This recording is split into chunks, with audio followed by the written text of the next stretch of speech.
Hello बच्चों, आज की जो टॉपिक होगी नॉर्मल डिस्ट्रीब्यूशन की थर्ड पार्ट में मैं जाऊंगा। पहली टॉपिक जो मैंने पढ़ाया था आपको नॉर्मल डिस्ट्रीब्यूशन बेस्ड आपको थ्योरी।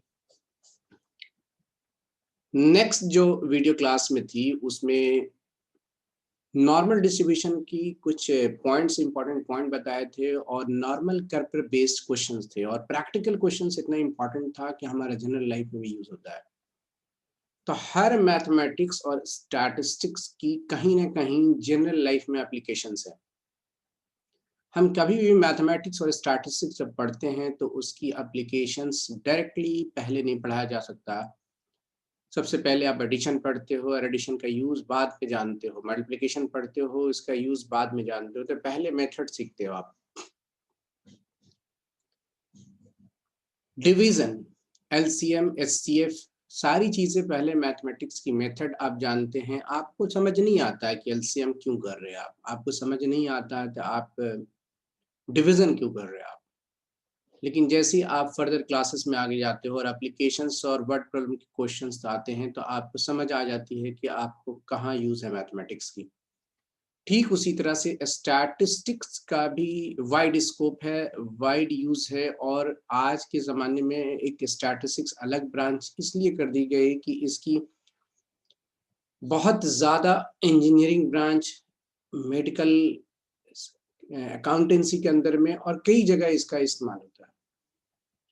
तो उसमें सबसे इम्पॉर्टेंट जो पॉइंट्स हैं उसमें नॉर्मल डिस्ट्रीब्यूशंस आते हैं और normal distribution continuous probability distribution है। और कॉन्टिन्यूअस प्रोबेबिलिटी डिस्ट्रीब्यूशन हमने बताया आपको कि एक एक्स की जो वैल्यू जो कि रेंज होगी 0 से 1 के बीच में जितनी सारी पॉइंट्स होंगी, 0.1, 0.001, 0.001, 0.2, 0.3, सारी वैल्यू जो है इन्फिनाइट नंबर ऑफ वैल्यूज जो है इसके बीच में, वो भी उसकी प्रोबेबिलिटी, उसकी परसेंटेज फाइंड किया जा सकता है अगर क्वेश्चन कहता है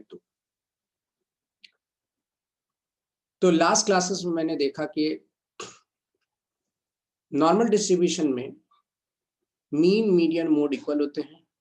quartile division, mean division, standard division की जो रेशियो होती है वो 10:12:15, ये होगी रेशियो। फर्स्ट क्वार्टाइल और थर्ड क्वार्टाइल का फॉर्मूला, सेकंड क्वार्टाइल के फॉर्मूला नहीं है, क्योंकि सेकंड क्वार्टाइल जब भी फर्स्ट क्वार्टाइल के फॉर्मूला आप देखते हैं तो mu minus 0.675 into sigma, that is standard division, mu he second quartile. 2 point inflection होंगे, नहीं वहां पर ग्राफ ना ही मैक्सिमम होगी ना ही मिनिमम होगी। ग्राफ, ये नॉर्मल कर्व जो ग्राफ बनता है, बेल शेप कर्व जो होते हैं, वो हर एक डिस्ट्रीब्यूशन के अंदर जो भी प्रोबेबिलिटी आप पढ़ते हो, चाहे वो प्रोबेबिलिटी में जाकर चैप्टर में पढ़ते हो, चाहे वो बिनोमियल डिस्ट्रीब्यूशन पढ़ते हो, चाहे वो आप पॉइजन डिस्ट्रीब्यूशन पढ़ते हो तो वहां पर आप जाकर के देखोगे जितनी भी प्रोबेबिलिटी डिस्ट्रीब्यूशन करते हो उसकी एक लेवल होगी कि 0 से धीरे धीरे बढ़ेगा और फिर बाद में जाकर के वो डिक्लाइन होगी और घटेगा वो। तो यहाँ पर नॉर्मल कर्व बहुत इंपॉर्टेंट चीज है और नॉर्मल कर्व की यहाँ पर जो एक्स की जो वैल्यू हो माइनस इन्फिनिटी से इन्फिनिटी के बीच, उसको कन्वर्ट करके मुझे जेड में कन्वर्ट करना पड़ता है और जेड को कहते हैं हम standard normal variable. Standard normal variable Z को कहा जाता है कहा नहीं जाता, जेड स्टैंडर्ड नॉर्मल वेरिएबल तो कहा ही जाता है। इसकी वैल्यू जो होती है वो -3 से लेकर 3 के बीच होगी, यानी -3 होगी, जो माइनस इन्फिनिटी की वैल्यू अप्रोक्सीमेट वैल्यू -3 के बराबर आ जाएगी और प्लस इन्फिनिटी जो होगी वो अप्रोक्सीमेट वैल्यू 3 के बराबर हो जाएगी। और ये z जो वैल्यू है वो निकाला जाएगा किसी फॉर्मूले के तहत और वो formula x minus x bar upon standard deviation मैंने बता दिया। जब स्टैंडर्ड डेविएशन यानी सिग्मा की वैल्यू 1 हो जाए और मीन की वैल्यू 0 हो जाए तो उस कंडीशंस में जो नॉर्मल वेरिएबल है और स्टैंडर्ड नॉर्मल वेरिएबल सेम हो जाएगी। तो आज की एक नई क्लास जो होगा, एक नई टॉप एप्लीकेशंस जो होंगे, जनरल लाइफ के एप्लीकेशंस वाले क्वेश्चन फिर मैं आज पढ़ाने जा रहा हूं आपको। वो क्वेश्चंस देख लीजिए, यहाँ पर आपको मिल जाएंगे। आपको मैं शेयर कर रहा हूँ क्वेश्चन, पहले उस क्वेश्चन पर देखिए। डिस्कस आज नॉर्मल कर्व पे भी डिस्कस होगी। ये क्वेश्चंस देखो आप।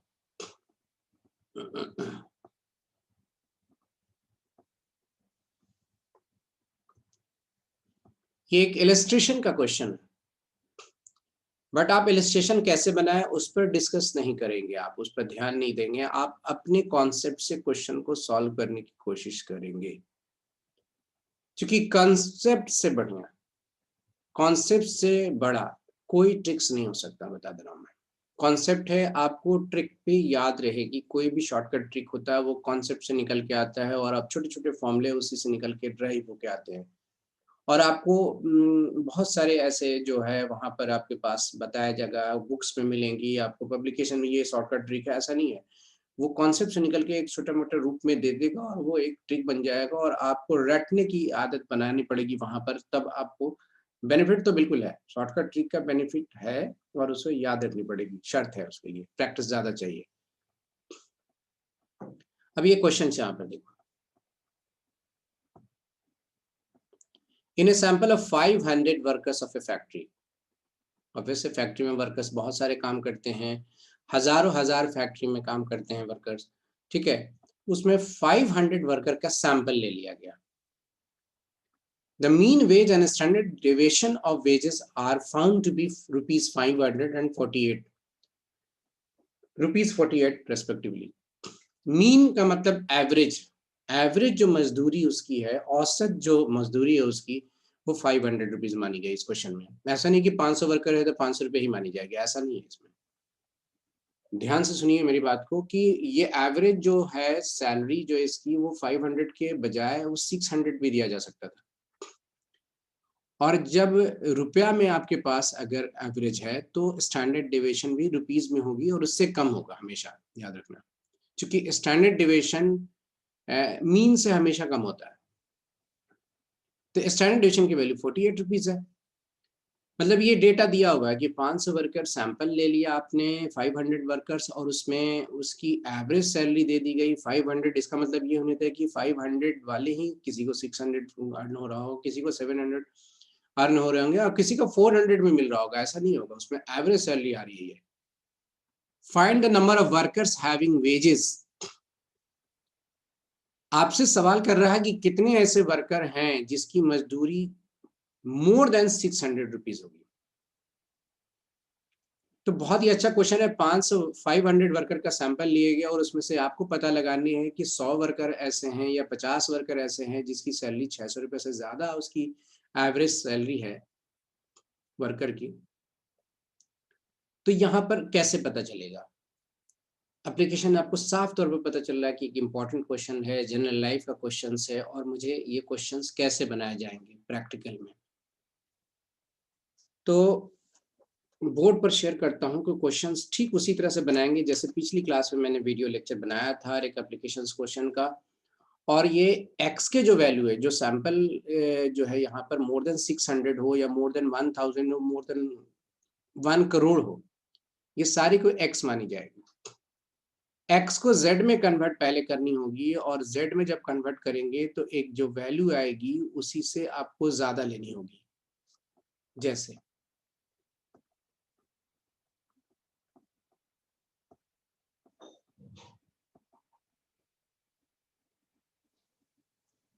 क्वेश्चन मैंने पढ़ लिया था,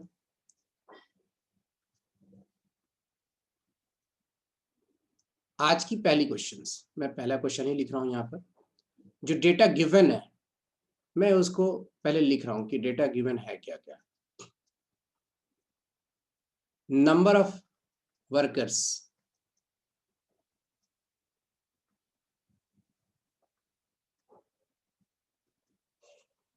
500,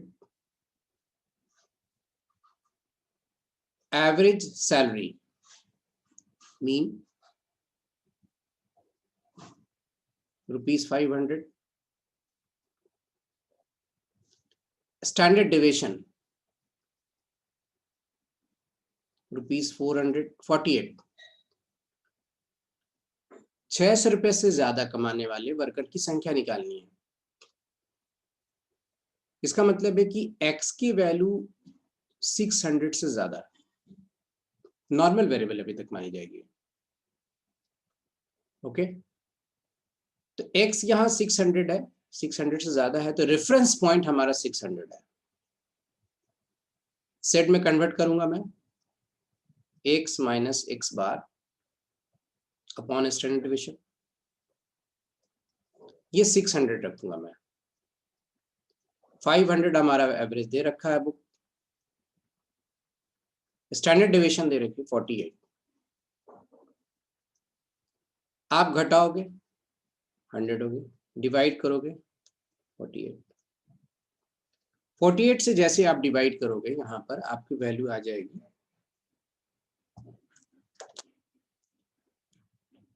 2.08।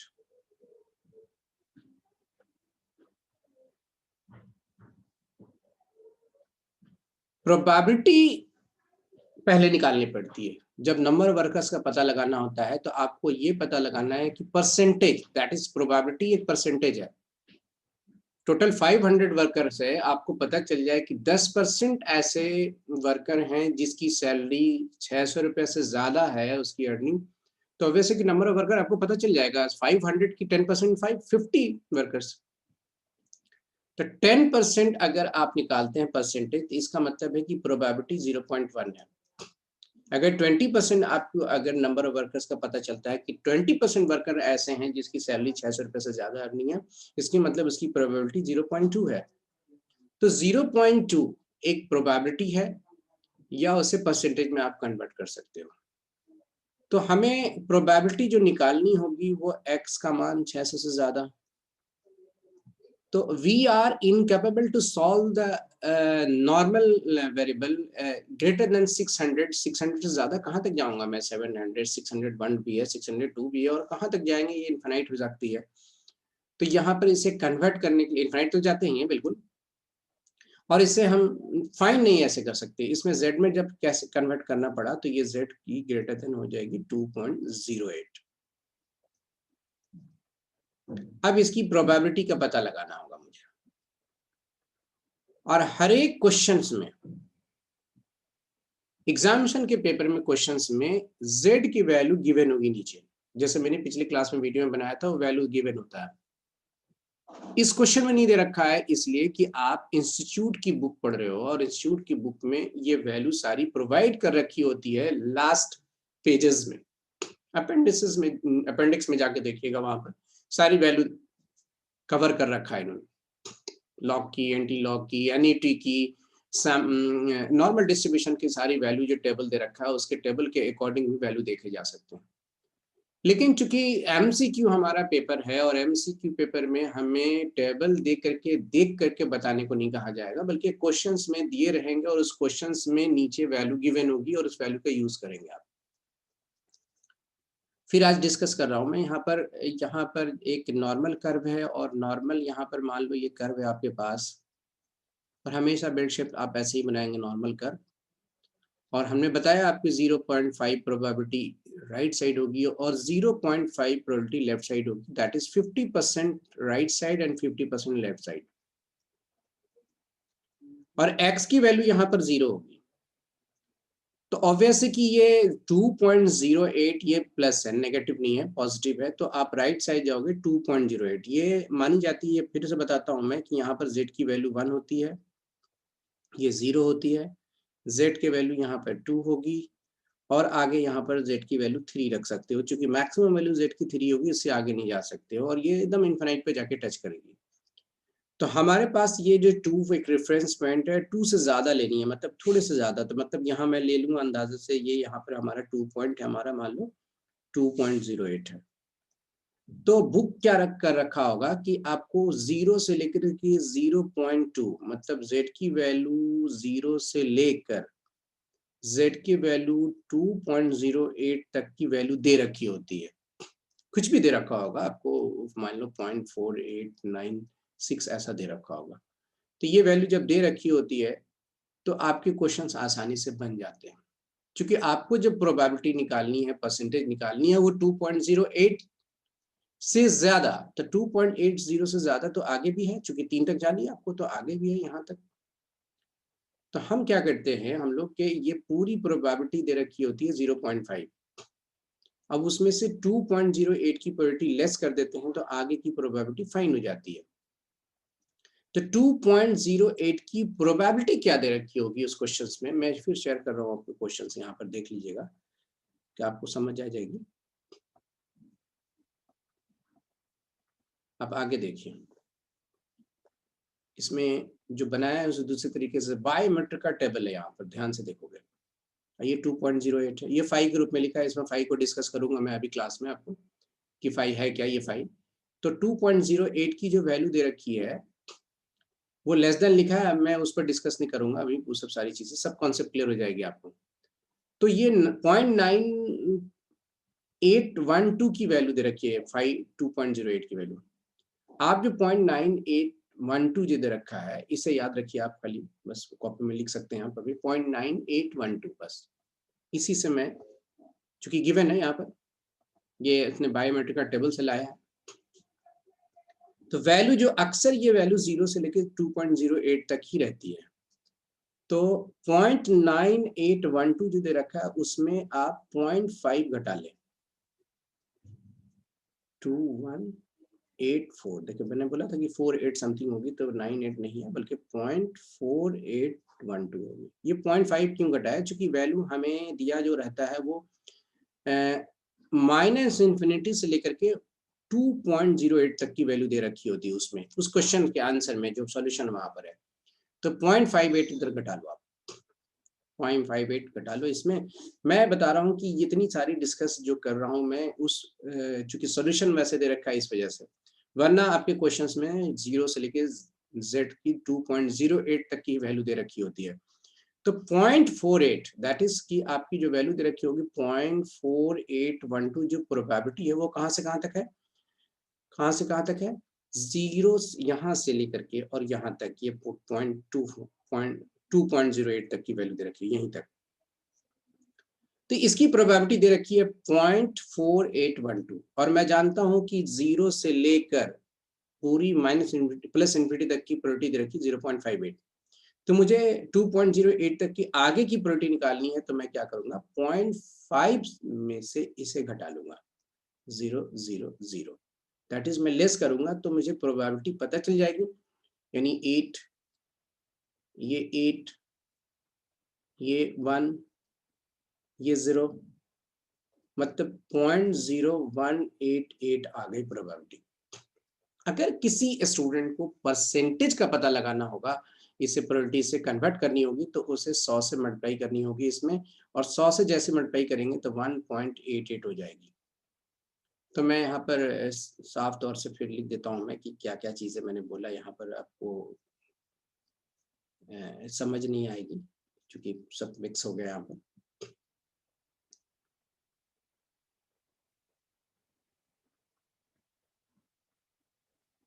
अब आपको समझ आ रहा होगा। तो यहाँ पर आपको 0.0188 को 100 से मल्टीप्लाई करेंगे तो परसेंटेज का 1.88% ही है, जिसकी सैलरी 600 रुपए से ज्यादा है। मतलब Z की वैल्यू 2.08 से ज्यादा का मतलब उसकी सैलरी 600 रुपए से ज्यादा है। और आप पता लगा लो कि 500 वर्कर्स है और उसकी 1.88% है, 2% लगभग है, तो 500 का 2% हम निकाल सकते हैं, बहुत कम वर्कर ऐसे हैं। तो 500 इंटू 1.88% करूंगा तो मैं 100 से डिवाइड करूंगा और वर्कर की संख्या मुझे मालूम हो जाएगी। आप निकाल के देख लो, वर्कर की संख्या आ जाएगी। आप कैलकुलेटर का यूज कर सकते हैं, आप वहां पर स्टैटिस्टिक्स के एग्जाम में आप कर सकते हैं, जो कि बहुत सारी कैलकुलेशन वाला पार्ट होता है यहाँ पर। 1 मिनट, तो मैं मल्टीप्लाई कर देता हूँ 500 0.0188 9.4 9.4 वर्कर है। 9.4 वर्कर को हम अप्रोक्सीमेटली 9 ही वर्कर मानेंगे हम लोग। हाँ 9.6 होता है, 9.7 होते तो फ्रैक्शन ऑफ वर्कर्स तो होता नहीं है, तो 9 ही माना जाता है। ये ज्यादा बहुत करीब है तो 10 मान सकते हैं, नियरेस्ट वहां पर 5 से ज्यादा है तो 10 वर्कर्स मान सकते हैं, लेकिन 9.4 है तो इसलिए 9 वर्कर्स होंगे यहाँ पर। तो इसी तरह के क्वेश्चंस, एप्लीकेशन सब क्वेश्चन पता लग जाता है कि कितने वर्कर की संख्या है। दोबारा ध्यान से सुनिएगा बात को, नंबर वर्कर दिए रहेंगे, एवरेज दे रखा है, स्टैंडर्ड दे रखा है। सबसे पहला काम है कि आप इस फॉर्मूले से आप कन्वर्ट करें। कन्वर्ट जैसी हो जाएगी आपको पता चलिए कि z की वैल्यू क्या आ गई, 2.08 से ज्यादा लेनी है। 2.08 से ज्यादा लेनी है तो आपको बुक में क्वेश्चन में दे रखे हैं 0 से 2.08 की प्रोबेबिलिटी दे रखा होगा, 0.4812 दे रखा होगा। और वैसे कि 0.4812 0 से लेकर के 0.2 है और मुझे मालूम है कि पूरी प्रोबेबिलिटी 0.55 है और उससे ज्यादा लेनी है तो 0.5 में से इतनी वैल्यू को हम लेस कर देंगे यहाँ से यहाँ तक की, तो आगे की प्रोबेबिलिटी निकल जाएगी। प्रोबेबिलिटी जैसी निकली 500 से उसको मल्टीप्लाई कर दे, आप नंबर ऑफ वर्कर्स का पता चल जाए कितने वर्कर्स हैं। ओके, ठीक उसी तरह सारे क्वेश्चंस को आप यहाँ पर से डिस्कस कर सकते हैं, सॉल्व कर सकते हैं आप नेक्स्ट क्वेश्चंस में। आप आगे आइए। क्वेश्चन पूछ रहा कितने वर्कर ऐसे हैं जिसकी सैलरी 450 रुपए से कम है। तो 450 रुपए से कम है, नंबर ऑफ वर्कर्स कैसे पता चलेगा वहां पर? आइए फिर वहां डिस्कस करते हैं बोर्ड पर।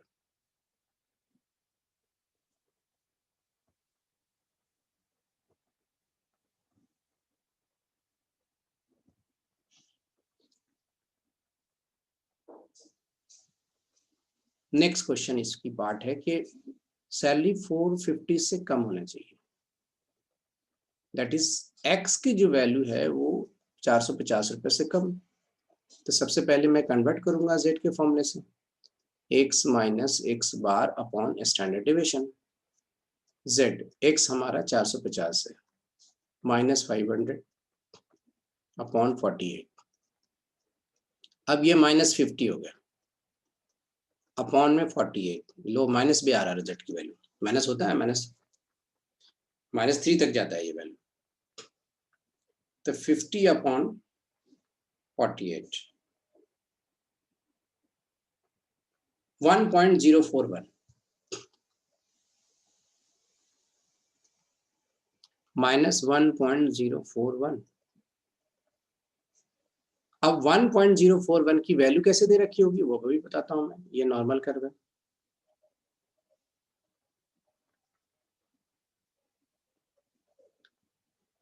जीरो से लेकर जेड की वैल्यू 0 से यहां से स्टार्ट होती है। और वैसे कि जब राइट साइड 1 होती है तो लेफ्ट साइड -1 होगी। यहाँ राइट साइड ईच साइड 2 होगी जेड की वैल्यू, एकदम याद रखना है ऐसे। ये 1 होगी, थोड़ा थोड़ा गैप लेकर के 2 दे सकते हैं, मैक्सिमम 3 दे सकते हैं, उससे आगे नहीं जा सकते हैं। -1 -2 और -3, ये नॉर्मल कर्व से पता चलेगा। चूंकि -1.01 है तो थोड़े से आगे जाना पड़ेगा आपको, थोड़ा कम, थोड़ा और लेस उससे कम है तो यहाँ तक जाना पड़ेगा। और 0 से लेकर के 1.041 की वैल्यू दे रखी होगी। एग्जाम में जब जाइएगा तो 0 से लेकर z की वैल्यू 1.041 की वैल्यू दे रखी होगी। तो आपके दिमाग में कंफ्यूजन आएगी कि हमारे पास तो ये z की वैल्यू नेगेटिव है और वैल्यू दे रखी है पॉजिटिव। तो मैंने बताया कि जितनी प्रोबेबिलिटी राइट साइड होती है उतनी प्रोबेबिलिटी लेफ्ट साइड होती है। तो 1.041 की प्रोबेबिलिटी हो चाहे -1.041 की प्रोबेबिलिटी हो, आपकी प्रोबेबिलिटी सेम मानी जाएगी। तो यहाँ से यहाँ तक की जैसी प्रोबेबिलिटी दे रखी है और आपको निकालना है इससे कम, यानी इससे लेस देन जानी है, मतलब प्रोबेबिलिटी ऑफ z की वैल्यू लेस देन -1.041 है। तो मैं इससे कम किधर जाऊंगा, इस साइड जाऊंगा। तो वैसे कि यहाँ से यहाँ तक की प्रोबेबिलिटी दे रखी है, फिर 0.5। और मुझे यहाँ से यहाँ तक की प्रोबेबिलिटी अगर मालूम पड़ जाए कि कितना है, तो जब इतना मालूम हो जाएगा तो मैं 0.5 में से ये प्रोबेबिलिटी घटा दूंगा।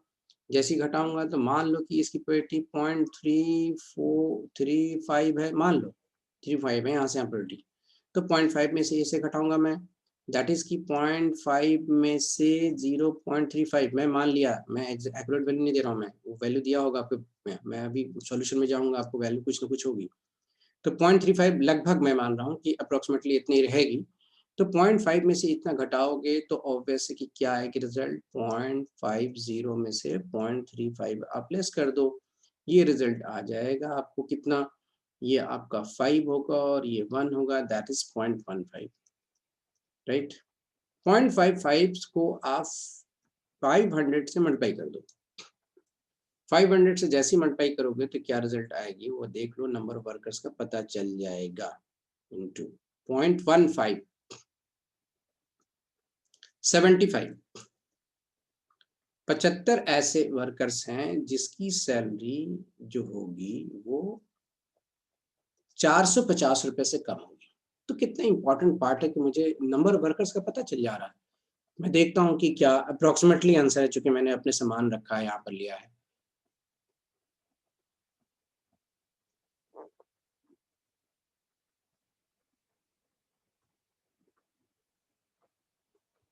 $75 यार, देखो, मैंने अप्रोक्सीमेट वैल्यू रखा था मैंने। तो इससे कैसे बना रहा है, इससे मतलब नहीं। बायोमेट्रिक टेबल में ये वैल्यू नहीं दी रहती है। फाई का डिस्कस मैं अलग से करूँगा कि फाई है क्या यहाँ। तो आप देखिए अप्रोक्सीमेटली रिजल्ट आ गया आपका। तो कैसे बनाते हैं क्वेश्चंस, गिवन क्या क्वेश्चंस में होगा, पक्का है 100% गारंटेड है कि जब तक वैल्यू नहीं रह रखी आप क्वेश्चन नहीं बना सकते हो। हाँ, हाँ, वैल्यू अगर फाई के रूप में दिया होगा तब मैं कैसे बनाऊंगा सर, उसकी डिस्कस मैं नेक्स्ट वीडियो क्लासेस में करूंगा। छोटे-छोटे वीडियो बना रहा हूँ मैं, और भी क्लासेस की नॉर्मल डिस्ट्रीब्यूशन आपको बनेगी, और उसकी देखते रहिए वीडियो, बल्कि लाइक करें, आप सब्सक्राइब करें, इसकी कमेंट ज़रूर बॉक्स में आप लिखें कि आपको और क्या-क्या रिक्वायरमेंट है, वीडियो अच्छी लग रही है, क्लासेस अच्छी लग रही है, नहीं लग रही है। तभी टीचर का मोटिवेशन रहेगा और अपनी लेवल आप बढ़ाइए। एग्ज़ामिनेशन नज़दीक है, all the best all the students. Statistics पर फोकस ज़्यादा करें आप। हर वो कॉमर्स के स्टूडेंट्स को मैं कहता हूँ स्टैटिस्टिक्स पर फोकस करें, प्रोबेबिलिटी को छोड़कर सारी टॉपिक्स आप पढ़ें, छोटे-छोटे लगेंगे, थोड़ा समझने वाली बात है बट बहुत जल्दी बन जाएगी ये क्वेश्चंस।